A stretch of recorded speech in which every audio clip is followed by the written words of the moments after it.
Hello everyone. இந்த வீடியோவில் நம்ம என்ன பார்க்க போகிறோம் அப்படின்னா, யூனிட் 9ல் கவர் ஆகக்கூடிய சமூக நீதியும் சமூக நல்லிணக்கமுங்கிற டாபிக் கீழே வரக்கூடிய சமூக நீதிங்கிற லெசன் தான் பார்க்க போகிறோம். இது வந்து எங்கே கவர் ஆகுதுன்னு பார்த்தோம் அப்படின்னா 11th பாலிட்டியில் கொடுத்துருக்காங்க. இப்போ இந்த லெசனுக்குள்ளே போகிறதுக்கு முன்னாடி சமூக நீதினா என்னன்னு பார்த்துடலாம். சமூக நீதிங்கிறது வேறு எதுவுமே இல்லை, எல்லா மக்களும் சமமான அளவு வந்து முன்னேறணும். அதுக்கு வந்து என்னெல்லாம் பண்ண முடியுமோ அதெல்லாம் வந்து பண்ணுவாங்க. அதாவது முன்னாடியெல்லாம் நம்ம பார்த்துருக்கோம், பிராமணர்கள் மட்டும்தான் அதிகமாக அரசு வேலைகளில் இருந்தாங்க. தாழ்த்தப்பட்டவங்க வந்து அவங்களாம் வந்து ரொம்பவே தாழ்த்தப்பட்டாங்க. அவங்களுக்கு வந்து ஒரு அரசு வேலைகளாக இருக்கட்டும், இல்லைன்னா கோயிலில் நுழையிறதுக்கு கூட அவங்களுக்கு வந்து அனுமதி மறுக்கப்பட்டிருந்துச்சுங்கிறத பார்த்தோம்.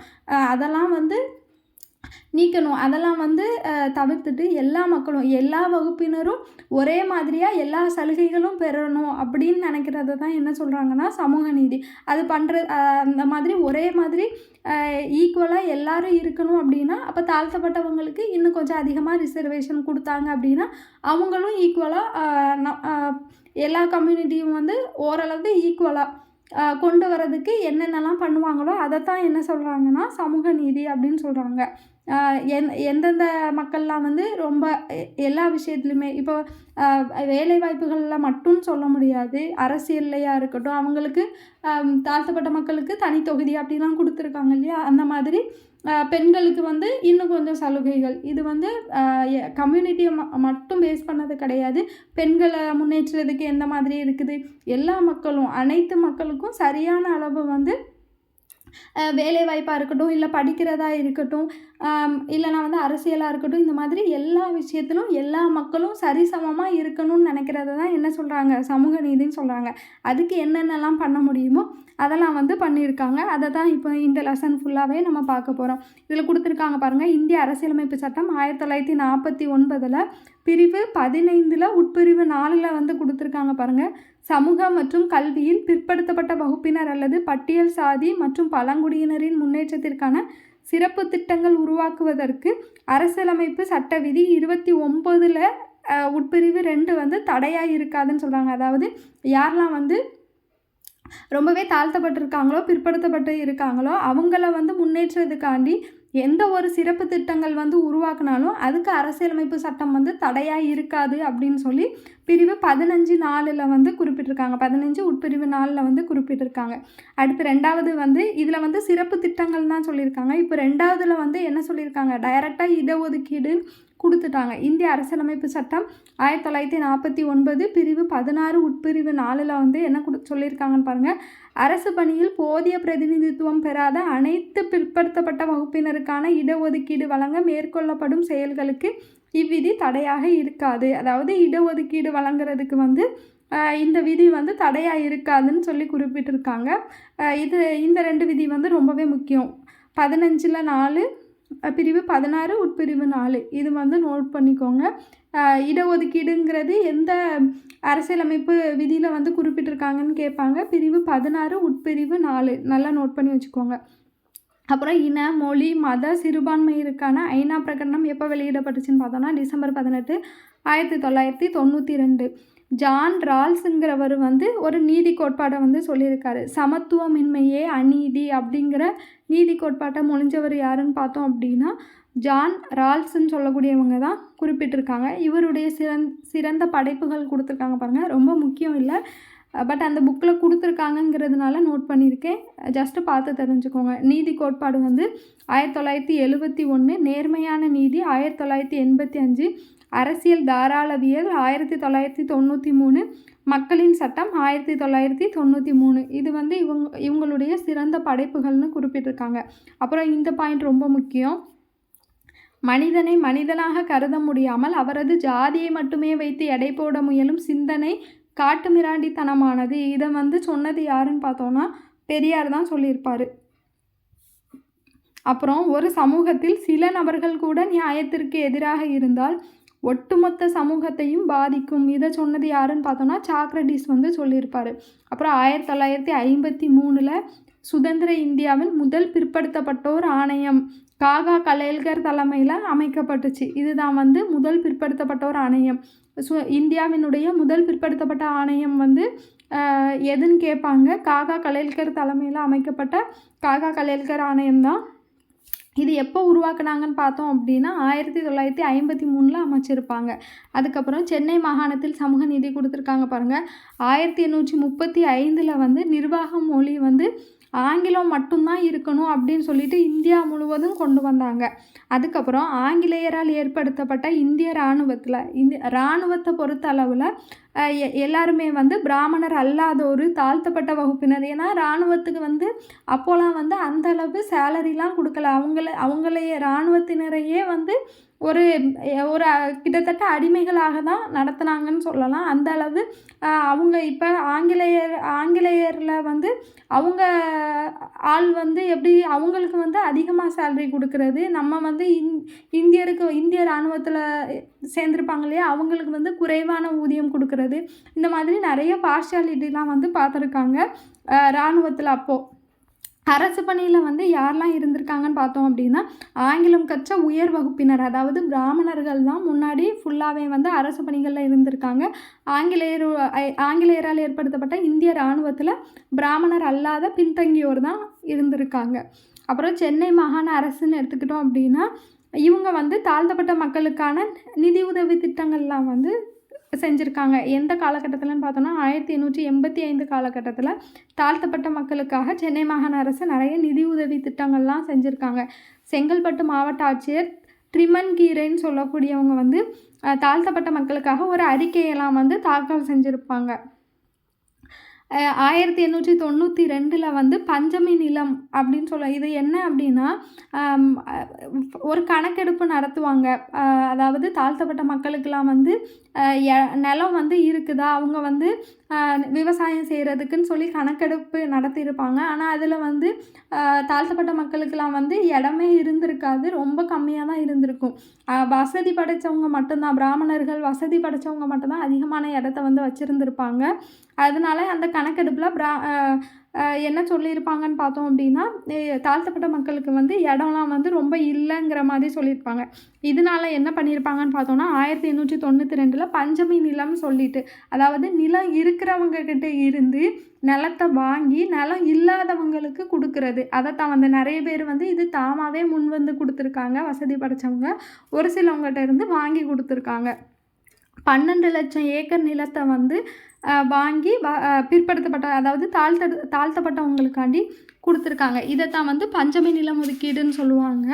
அதுக்கப்புறம் பஞ்சமர் பள்ளிகளெல்லாம் வந்து அமைச்சிருக்காங்க. இது வந்து தாழ்த்தப்பட்ட மக்கள் இருக்காங்களே அவங்களுடைய குழந்தைகளை படிக்க வைக்கிறதுக்காக நிறைய பஞ்சமர் பள்ளிகளெல்லாம் வந்து திறந்திருப்பாங்க. இந்த பஞ்சமர் பள்ளிகளை வந்து ஆதி திராவிட பள்ளிகள் தான் அழைக்கணும் அப்படின்னு சொல்லிட்டு யார் குறிப்பிட்டிருப்பாங்கன்னு பார்த்தோன்னா அயோத்திதாசனாரும் சிங்காரவேலனாரும் குறிப்பிட்டிருப்பாங்க. இப்போ பஞ்சமர் அப்படிங்கிறதுக்கு விளக்கம் கொடுக்குறாங்க பாருங்கள். 4 வர்ணங்களுக்கும் வெளியே நிறுத்தப்பட்ட மக்களை தான் என்ன சொல்கிறாங்க அப்படின்னா பஞ்சமர்னு சொல்கிறாங்க. அதாவது அந்த 4 வர்ணங்கள் நம்ம படிச்சிருக்கோம் இல்லையா, அந்த 4 வர்ணங்களுக்கும் வெளியே அது தாண்டி யாரெல்லாம் இருக்காங்களோ அவங்கள தான் என்ன சொல்கிறாங்க அப்படின்னா பஞ்சமர்னு சொல்கிறாங்க. இது வந்து வைதீக மதத்தின்படி அப்படின்னு சொல்லி குறிப்பிட்டிருக்காங்க. வைதீக மதத்தின்படி 4 வர்ணங்களுக்கும் வெளியே யாரெல்லாம் இருக்காங்களோ அவங்கள தான் வந்து பஞ்சமர்னு சொல்கிறாங்க. அப்புறம் 1854 ஒரு நீதிமன்றம் வந்து ஒரு ஆணை பிறப்பிச்சிருக்கும். அதில் என்ன சொல்லியிருப்பாங்கன்னு பார்த்தோம் அப்படின்னா பள்ளிகளில் தாழ்த்தப்பட்ட குழந்தைகளுக்கு அனுமதி கொடுங்க அந்த மாதிரி சொல்லியிருந்திருப்பாங்க. அப்புறம் 1865 இங்கிலாந்தில் உள்ள இந்தியாவுக்கான அமைச்சர் தான் வந்து இந்த ஆணையையும் பிறப்பிச்சிருப்பாங்க. ஆனாலுமே வந்து ரொம்ப பெரிய அளவில் செயல்பட்டிருக்காது.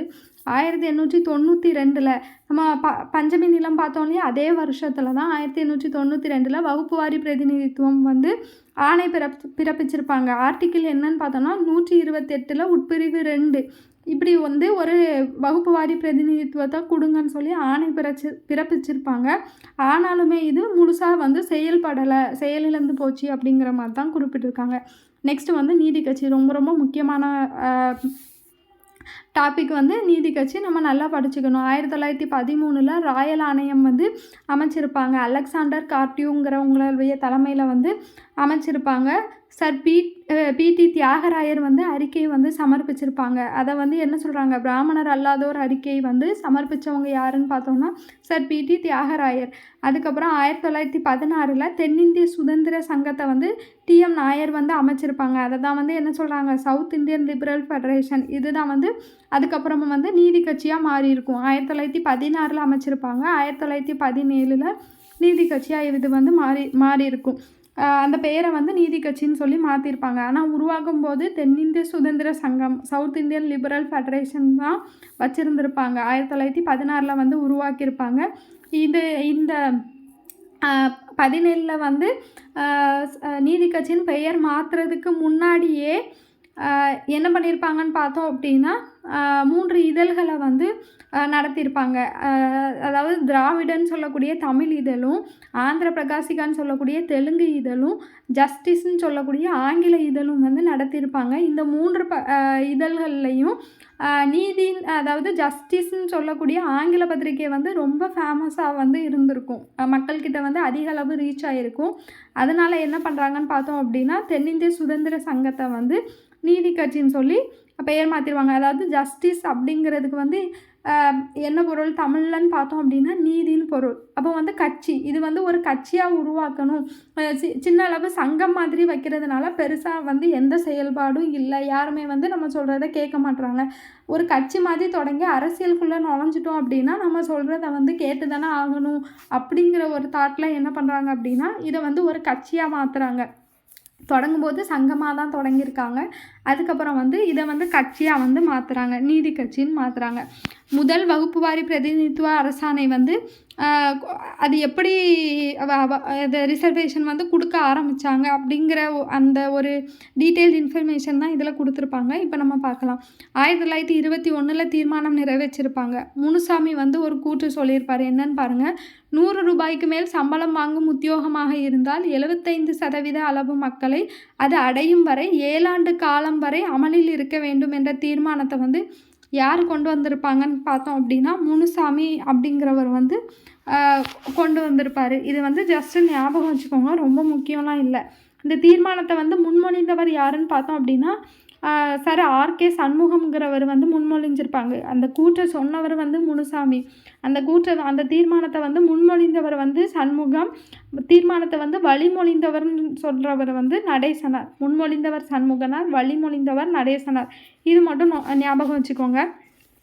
இந்த ஆர்கே சண்முகம்ங்கிறவர் ஒரு கூற்று சொல்லியிருப்பார். என்னன்னு பார்த்தோம்னா, இத்தீர்மானம் நிறைவேற்றினால் நாம் எதிர்கால சந்ததி நம்மை தமது நாட்டிற்கு உரிமை வாங்கி தந்தவர் என கொண்டாடும். அதாவது இந்த மாதிரி ரிசர்வேஷன் வந்து கொடுத்துட்டாங்க அப்படின்னா, நம்ம வாங்கி கொடுத்துட்டோம் அப்படின்னா பின்னாடி வரக்கூடியவங்க வந்து நம்ம வந்து உரிமை அதாவது நமது நாட்டிற்கு உரிமை வாங்கி தந்தவங்க அப்படின்னு சொல்லி நம்மளை கொண்டாடுவாங்க அப்படின்னு சொன்னது யார்? சண்முகம் தான் சொல்லியிருக்காங்கன்னு ஞாபகம் வச்சுக்கோங்க. முருகருக்கு இன்னொரு பேர் வந்து சண்முகர். அதை ஞாபகம் வச்சுக்கோங்க. முருகரை வந்து எல்லாருமே கொண்டாடுறாங்க அப்படின்னு ஞாபகம் வச்சுக்கோங்க. அதுக்கப்புறம் தீர்மானத்தை வழிமொழிந்தவர் வந்து நடேசனார் வந்து இந்த தீர்மானத்தை வந்து வழிமொழிஞ்சவங்க. இது ரொம்ப முக்கியம். நடேசனார் வந்து நாங்கள் வரியெல்லாம் கொடுக்க மாட்டோம், வேலைகளில் பிரதிநிதித்துவம் தரப்படாவிட்டால் வரி கொடுக்க மாட்டோம் அப்படின்னு சொல்லிட்டு யார் சொல்லியிருப்பாங்கன்னு பார்த்தோன்னா நடேசனார் வந்து சொல்லியிருப்பாங்க. இது ரெண்டுமே முக்கியமானது. அதுக்கப்புறம் 1925 காஞ்சிபுரம் காங்கிரஸ் மாநாட்டுக்கு வந்து பெரியார் வந்து தலைமை தாங்கியிருப்பாங்க. அதில் வந்து வகுப்புவாதி பிரதிநிதித்துவ தீர்மானத்தை வந்து காங்கிரஸ் வந்து மறுத்திருக்கும். அதிலிருந்து என்ன பண்ணியிருப்பாங்கன்னு பார்த்தோம் அப்படின்னா கோவப்பட்டுட்டு பெரியார் வந்து அதாவது ரிசர்வேஷனுக்கு வந்து ரொம்பவே குரல் கொடுத்துட்டே இருப்பாங்க. ரிசர்வேஷன் கொடுக்கணும், எல்லா மக்களையும் சமமாக பார்க்கணும் அப்படின்னு சொல்லிட்டு ரொம்பவே அவர் போராடி இருப்பார். ஆனாலுமே இந்த காஞ்சிபுரம் காங்கிரஸ் மாநாட்டில் வந்து பெரியார் கேட்டிருப்பார், நீங்கள் வந்து வகுப்புவாரி பிரதிநிதித்துவ தீர்மானத்தை வந்து கொண்டு வாங்க அப்படின்னு சொல்லிட்டு சொல்லியிருப்பாங்க. ஆனால் அதுக்கு வந்து காங்கிரஸ் வந்து மறுப்பு தெரிவிச்சிடும். அதனால் கோவப்பட்டு என்ன பண்ணிடுவாருன்னு பார்த்தோன்னா காங்கிரஸ்லேருந்து விலகிடுவாங்க. அதுக்கப்புறம் 1928 வந்து வகுப்புவாரி பிரதிநிதித்துவம் வந்து நிரந்தரமாக யார் கொண்டு வருவாங்கன்னு பார்த்தோம் அப்படின்னா முத்தையான்னு சொல்லக்கூடியவங்க, முத்தையா முதலியார்னு சொல்லுவாங்க. இவங்க வந்து நீதி கட்சி ஆட்சியில் இருக்கும்போது என்ன பண்ணுறாங்க அப்படின்னா வகுப்புவாதி பிரதிநிதித்துவத்தை வந்து நிரந்தரமாக கொண்டு வராங்க. இதனால இந்த முத்தையாங்கிறவங்கள வந்து வகுப்புவாரி இடஒதுக்கீட்டின் தந்தை அப்படின்னு சொல்கிறாங்க. இவர் தான் வந்து கொண்டு வராரு. 1928 வகுப்புவாரி பிரதிநிதித்துவத்தை வந்து கொண்டு வராரு. இதனால இவரை வந்து என்ன சொல்கிறாங்கன்னா வகுப்புவாரி இடஒதுக்கீட்டின் தந்தைன்னு சொல்கிறாங்க. இவங்கள வந்து பெரியார் வந்து ரொம்பவே பாராட்டியிருப்பாங்க. அதுக்கப்புறம் முதல் சட்ட திருத்தம் எப்படி வந்துச்சுங்கிறத பற்றி எதனால் அந்த சட்ட திருத்தம் பண்ணி ஃபஸ்ட்டு வந்து ஸ்டார்டிங்கில் ரிசர்வேஷனுங்கிற வார்த்தை வந்து கான்ஸ்டியூஷனில் வந்து இருக்கவே செய்யாது. ஒரு பிரச்சனை நடந்திருக்கும். அந்த கேஸினுடைய முடிவில் தான் அந்த முதல் சட்ட திருத்தம் பண்ணி அந்த ரிசர்வேஷனுங்கிற வார்த்தையை வந்து கொண்டு வந்திருப்பாங்க. அதை பற்றின ஸ்டோரி தான் இதில் சொல்லியிருப்பாங்க. அதை நம்ம இப்போ பார்த்து முடிச்சிடலாம். முதல் சட்ட திருத்தம் வகுப்புவாரி பிரதிநிதித்துவம் மற்றும் நில சீர்திருத்தம். அதாவது 1951 சண்பகம் துரைராஜன் அப்படிங்கிறவங்க ஒரு உயர்நீதிமன்ற வழக்கு தொடுத்திருப்பாங்க. என்ன வழக்கு அதுன்னு பார்த்தோன்னா, இவங்க வந்து நல்ல எக்ஸாம் பண்ணியிருப்பாங்க. ஆனாலுமே அவங்களுக்கு வந்து மருத்துவக் கல்லூரியில் படிக்கிறதுக்கு வந்து சீட்டு கிடச்சிருக்காது. காரணம் என்னன்னு பார்த்தோன்னா, அவங்க அந்த ரிசர்வேஷனுக்குள்ளே வந்திருக்க மாட்டாங்க. அதனால் அந்த ரிசர்வேஷனை காரணம் காட்டி அவங்க வந்து நல்ல மதிப்பெண் எடுத்திருந்தாலுமே அவங்களுக்கு வந்து மருத்துவக் கல்லூரியில் இடம் கிடச்சிருக்காது. அதனால் அவங்க வந்து உயர்நீதிமன்றத்தில் வந்து கேஸ் போட்டிருப்பாங்க. தமிழகத்தில் பின்பற்றப்படும் வகுப்புவாரி இடஒதுக்கீடு அரசியலமைப்பிற்கு முரணானது அப்படின்னு சொல்லிட்டு உச்சநீதிமன்றம் வந்து தீர்ப்பளிச்சிருக்கும். இதனால் என்ன பண்ணிடுவாங்கன்னு பார்த்தோன்னா, தமிழகத்தில் கொடுத்துட்டு இருந்த வகுப்புவாரிய வந்து பிரதிநிதித்துவத்தை வந்து ரத்து பண்ணிடுவாங்க. இதனால் நிறைய அங்கங்கே போராட்டங்கள் வந்து நடக்கும். இதன் மூலம் தான் அரசியலமைப்பு பிரிவு 15 நம்ம பார்த்தோம் இல்லையா, 15ல் உட்பிரிவு 4, 16ல் உட்பிரிவு 4. இதன் மூலமாக தான் இந்த மாதிரி நிறைய கலவரங்கள் அந்த மாதிரி நடக்கும்போது தான் என்ன பண்ணுவாங்க அப்படின்னா, நேரு வந்து என்ன பண்ணுவாங்கன்னு பார்த்தோம் அப்படின்னா, உடனடியாக முதல் சட்ட திருத்தம் செஞ்சு அந்த இடஒதுக்கீடுங்கிற வார்த்தையை இவங்க வந்து கேஸில் வந்து குறிப்பிட்டிருப்பாங்க. கான்ஸ்டியூஷனில் இடஒதுக்கீடு ரிசர்வேஷனுங்கிற வார்த்தையே இல்லையே, அப்புறம் எதனால் வந்து எனக்கு ரிசர்வேஷனை காரணம் காட்டி எனக்கு மருத்துவக் கல்லூரியில் எனக்கு சீட்டு கிடைக்கல அப்படின்னு சொல்லிட்டு கேஸ் போட்டிருப்பாங்க. உச்சநீதிமன்றமே என்ன தீர்ப்பு வழங்கிடும்னு பார்த்தோன்னா, தமிழ்நாட்டில் கொடுக்கக்கூடிய இடஒதுக்கீடு வந்து செல்லாது அப்படின்னு சொல்லி அரசியலமைப்புக்கு முரணானதுன்னு சொல்லி தீர்ப்பு வழங்கிடுவாங்க.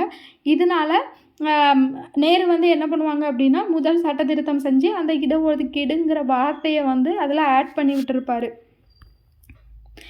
ஆகிய பிரிவுகள் வந்து இதில் என்ன கொடுத்துருக்காங்க, சமூக ரீதியிலும் பொருளாதார ரீதியிலும் பின்தங்கியவர்களுக்கு சில சிறப்பு சட்டங்கள் மற்றும் சலுகைகள் வழங்கலாம் அப்படின்னு சொல்லி முதல் சட்ட திருத்தத்தில் சொல்லியிருப்பாங்க. நம்ம அதைத்தான் வந்து ஃபஸ்ட்டு இந்த பாடம் ஸ்டார்டிங்லேயே அந்த அரசியலமைப்பு பிரிவு வந்து 15ல் உட்பிரிவு 4, 16ல் உட்பிரிவு 4 பார்த்தோம் இல்லையா, அதைத்தான் வந்து குறிப்பிடுறாங்க. இந்திய அரசியலமைப்பில் சட்டத்தில் மேற்கொள்ளப்பட்ட முதல் சட்ட திருத்தம் சட்டப்பிரிவுகள் நம்ம பார்த்துட்டோம் ஏற்கனவே. 15 உட்பிரிவு 4, 16 உட்பிரிவுகள் 4 வந்து இணைச்சிருப்பாங்க. இதன்படி தமிழகத்தில் 1951 முதல் பிற்படுத்தப்பட்டோருக்கு, அதாவது பிசிக்கு வந்து 25%, தாழ்த்தப்பட்டோருக்கு வந்து 16%, மொத்தமாக சேர்த்து 41% ரிசர்வேஷன் வந்து கொடுத்துட்டு இருந்தாங்க 1951 காலகட்டங்களில். அதுக்கப்புறம் இடஒதுக்கீடு வந்து இன்னும் கொஞ்சம் அதிகப்படுத்தணும் அப்படின்னு சொல்லி நினைக்கிறாங்க. கலைஞர் கருணாநிதி ஆட்சியில் வந்து சட்டநாதன் ஆணையத்தை அமைச்சு பிற்படுத்தப்பட்டோர் நலன் குறித்து வந்து ஆராய்ந்ததுக்காக தான் இந்த சட்டநாதன் ஆணையத்தை வந்து அமைச்சிருப்பாங்க. இதன் பரிந்துரையின்படி 1971 பிற்படுத்தப்பட்டோருக்கு 31%, தாழ்த்தப்பட்டோருக்கு வந்து 18%. அங்கே 25%, பிற்படுத்தப்பட்டோருக்கு 25%, தாழ்த்தப்பட்டவங்களுக்கு வந்து 16% இருந்துச்சு பாருங்கள். இங்கே வந்து என்ன பண்ணுறாங்க, பிற்படுத்தப்பட்டோருக்கு 31%, தாழ்த்தப்பட்டவங்களுக்கு 18% சேர்த்து 41% இருந்தது 49% வந்து மாற்றுறாங்க. அதுக்கப்புறம் தமிழ்நாடு மாநில அரசின் 1973 சமூக நலத்துறை அரசாணைப்படி பிற்படுத்தப்பட்டவருக்கு 50%, தாழ்த்தப்பட்டவர்கள் மற்றும் பழங்குடியினருக்கு 18%. இது வந்து யார் கொண்டு வருவாங்கன்னு பார்த்தோன்னா, எம்ஜிஆர் அவங்க தான் வந்து கொண்டு வருவாங்க. இதில் வந்து பிற்படுத்தப்பட்டோருங்கிறது வந்து குடும்ப வருமானம், அதாவது ஒரு ஆண்டுக்கு வந்து 9,000க்கு குறைவாக யாரெல்லாம் இருக்காங்களோ, ஆண்டு வருமானம் 9,000க்கு குறைவாக யாரெல்லாம் இருக்காங்களோ அவங்கள தான் வந்து பிற்படுத்தப்பட்டோர் அப்படிங்கிற கேட்டகரியில் வச்சுருப்பாங்க.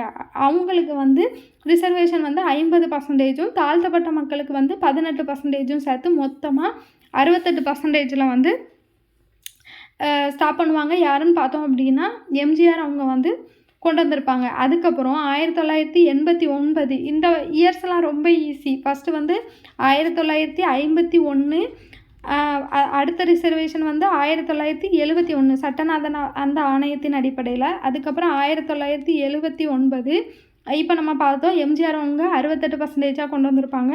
அதுக்கப்புறம் 1989 இது ஈஸி தான். 51, 71, 79, 89 இதை வந்து ஞாபகம் வச்சுக்கோங்க. உச்சநீதிமன்ற தீர்ப்பின் அடிப்படையில் பழங்குடியினருக்கு தனியே இடஒதுக்கீடு கோரி வந்து தொடரப்பட்டிருக்கும். அதாவது தாழ்த்தப்பட்டவங்கள்லேருந்து பழங்குடியினருக்கு வந்து தனியாக இடஒதுக்கீடு வழங்கணும் அப்படின்னு சொல்லி அரசாணை வந்து பிறப்பிச்சிருப்பாங்க. அதன்படி பிற்படுத்தப்பட்டவர்களுக்கு இதில் தான் வந்து பிரிக்கிறாங்க. பிசியை வந்து 2ஆக பிரிக்கிறாங்க. பிசி, எம்பிசின்னு சொல்லிட்டு பிரிக்கிறாங்க. பிசிக்கு வந்து 30%, எம்பிசிக்கு வந்து 20%, தாழ்த்தப்பட்டவங்களுக்கு வந்து 18%, பழங்குடியினருக்கு 1%, இந்த மாதிரி பிரித்து மொத்தமாக 69% வந்து நம்ம தமிழ்நாட்டில் ஃபாலோ பண்ணிகிட்டு இருக்கோம். அதை தான் வந்து குறிப்பிட்டிருப்பாங்க. இதில் ஒரு பிரச்சனை இருக்குது. என்னன்னு பார்த்தோம் அப்படின்னா KN விஜயன் வழக்கு. அவர் வந்து என்ன பண்ணியிருப்பார், உச்சநீதிமன்றத்தில் வழக்கு தொடுத்திருப்பார். என்னன்னு பார்த்தோன்னா உச்சநீதிமன்றம் வந்து மருத்துவம் மற்றும் பொறியியல் கல்லூரிகளில் 50% இடஒதுக்கீடு அளிக்கிறதுக்கு வந்து உச்சநீதிமன்றம் இடைக்கால தடை, அதாவது என்னன்னு பார்த்தோன்னா இந்திய அளவில், அதாவது உச்சநீதிமன்றம் என்ன தீர்ப்பு அளிச்சிருக்குன்னு பார்த்தோன்னா இடஒதுக்கீடு வந்து 50% வந்து தாண்டக்கூடாது அப்படின்னு சொல்லி தீர்ப்பு வழங்கியிருப்பாங்க. ஆனால் நம்ம தமிழ்நாட்டில் வந்து எத்தனை பர்சன்டேஜ் பின்பற்றணும், 69% வந்து பின்பற்றிட்டு இருக்கோம். ஆனால் உச்சநீதிமன்றம் என்ன சொல்லியிருக்காங்க, 50% வந்து தாண்டக்கூடாது அப்படின்னு சொல்லியிருப்பாங்க. இதனால் என்ன பண்ணியிருப்பாங்கன்னு பார்த்தோம் அப்படின்னா செல்வி ஜெயலலிதா அவங்க வந்து என்ன பண்ணியிருப்பாங்க, தமிழ்நாடு அரசின் அரசியல் சட்டப்பிரிவு 31(c)னை பயன்படுத்தி என்ன பண்ணியிருப்பாங்க, 1993 வந்து தனி சட்ட மசோதா அதை வந்து என்ன பண்ணியிருப்பாங்க, தமிழ்நாடு சட்டமன்றத்தில் வந்து தாக்கல் செஞ்சுருப்பாங்க. இதன்படி 1994 குடியரசுத் தலைவருடைய ஒப்புதலின்படி 69% இடஒதுக்கீடை வந்து பாதுகாப்பு பண்ணியிருப்பாங்க. இச்சட்டத்தினை எடுத்து வழக்கு தொடரும் சூழலை தவிர்க்க இந்திய அரசியலமைப்பு சட்டத்தின் 9வது அட்டவணையில் சேர்க்க, அதாவது 9வது அட்டவணையில் ஏதாவது ஒன்று சேர்த்துட்டாங்க அப்படின்னா அதை வந்து மாற்றி அமைக்கிறது ரொம்பவே கடினம். அதனால் அவங்க வந்து பிளான் பண்ணி என்ன பண்ணிட்டாங்க அப்படின்னா 9வது அட்டவணையில் இந்த ரிசர்வேஷனை வந்து சேர்த்து விட்டுருவாங்க. 69% ரிசர்வேஷனுங்கிறத வந்து குடியரசுத் தலைவர் ஒப்புதலோடு அதில் போய் சேர்த்து விட்டுருவாங்க. இது வந்து எத்தனாவது சட்ட திருத்தம் பார்த்தோம் அப்படின்னா 76வது சட்ட திருத்தம். இது வந்து நோட் பண்ணிக்கோங்க. எத்தனாவது அட்டவணை, 9வது அட்டவணை. சட்ட திருத்தம் வந்து 76வது வந்து சட்ட திருத்தத்தின்படி இணைச்சி விட்ருவாங்க. அதுக்கப்புறம் 1992 நவம்பர் 16 இச்சட்டம் முன்தேதியிட்டு, அதாவது முன்னாடியே வந்து 1992 நவம்பர் 16 இந்த சட்டம் வந்து நடைமுறைக்கு வந்ததை வந்து குறிப்பிட்டிருக்காங்க.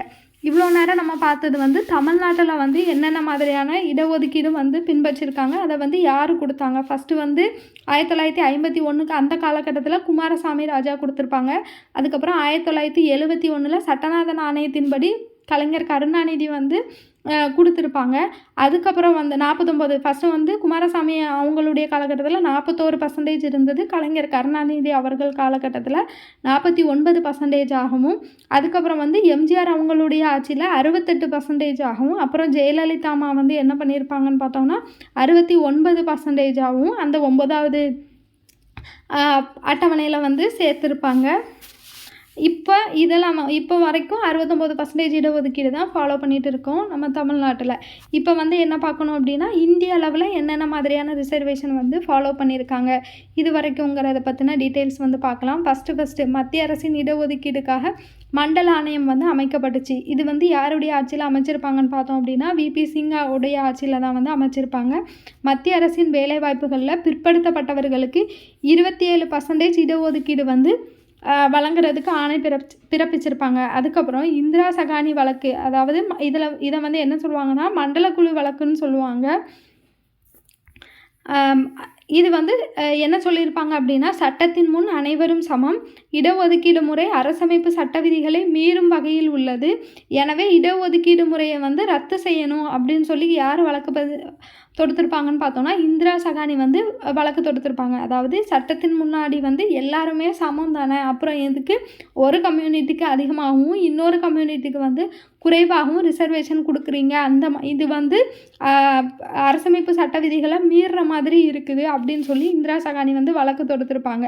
இந்த இடஒதுக்கீடை வந்து உடனே ரத்து செய்யுங்க அப்படின்னு சொல்லிட்டு வழக்கு தொடுத்திருப்பாங்க.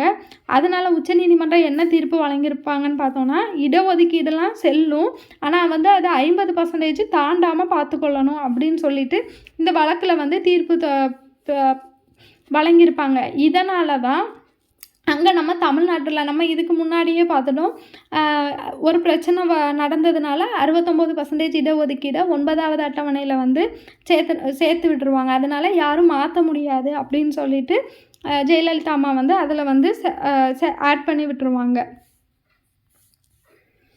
அப்புறம் பிற்படுத்தப்பட்டோர் ஆணையம், இந்திய அரசியலமைப்பு சட்டப்பிரிவு வந்து 340 எதை பற்றி குறிப்பிடுதுன்னு பார்த்தோம் அப்படின்னா, பிற்படுத்தப்பட்டோர் ஆணையத்தை தான் குறிப்பிடுது.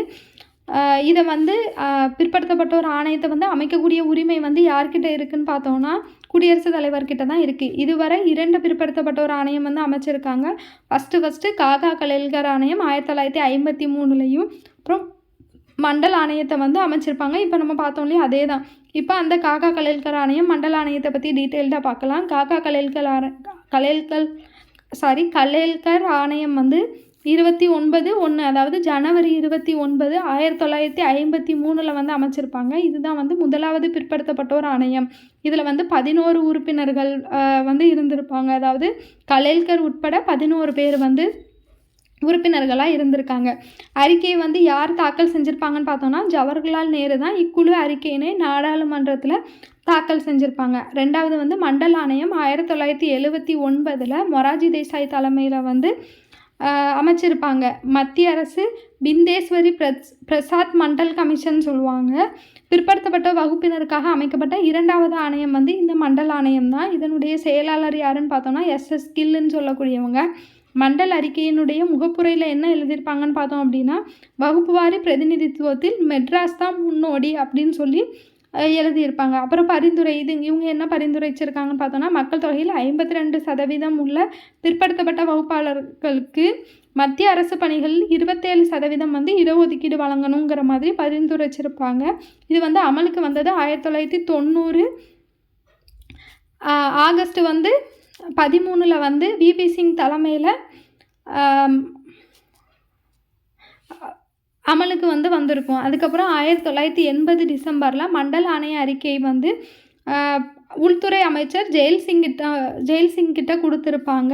அப்புறம் BP மண்டல் வந்து கொடுத்துருக்காங்க பாருங்கள். இந்த அறிக்கையை தாக்கல் செய்வதில் அதிகமான உழைப்பை கொடுத்துள்ளோம், நாம் உன்னதமான சடங்கை செய்துள்ளோம். இது வந்து யார் சொல்லியிருப்பாங்கன்னு பார்த்தோன்னா, BP மண்டல் வந்து சொல்லியிருப்பாங்க. 1990 VP சிங் தான் வந்து இதை வந்து அமல்படுத்தியிருப்பாங்க. தேசிய கட்சிகள் ஆதரவாக இல்லை, VP சிங் வந்து குற்றம் சாட்டப்பட்டதாக குறிப்பிட்டிருக்காங்க. தேசிய கட்சிகள்லாம் இவங்களுக்கு ஆதரவாக இருந்திருக்காது, VP சிங் வந்து குற்றம் சாட்டப்பட்டவங்களாக குறிப்பிட்டிருப்பாங்க. உச்சநீதிமன்ற அமர்வு இது வந்து 11 நீதிபதிகளை வந்து கொண்டிருக்குன்னு சொன்னாங்க. அப்புறம் 1993 செப்டம்பர் 8 பணியாளர் மற்றும் பயிற்சி துறையின் ஒப்பந்தம் வந்து மேற்கொள்ளப்பட்டதுன்னு குறிப்பிட்டிருக்காங்க. இதன்படி அறிக்கை பற்றிய சர்ச்சை வந்து முடிவுக்கு வந்து திட்டம் வந்து தொடரப்பட்டதுன்னு சொல்லியிருக்காங்க. நெக்ஸ்ட்டு வந்து நம்ம இன்னொரு லெசனில் வந்து நம்ம பார்க்கலாம், அரசியல் சிந்தனைகள். இதுவும் 11th பாலிட்டி தான். இதை வந்து நம்ம நெக்ஸ்ட் வீடியோவில் பார்க்கலாம். தேங்க்யூ. இந்த வீடியோ உங்களுக்கு யூஸ்ஃபுல்லாக இருந்திருக்கும்னு நினைக்கிறேன். தேங்க்யூ.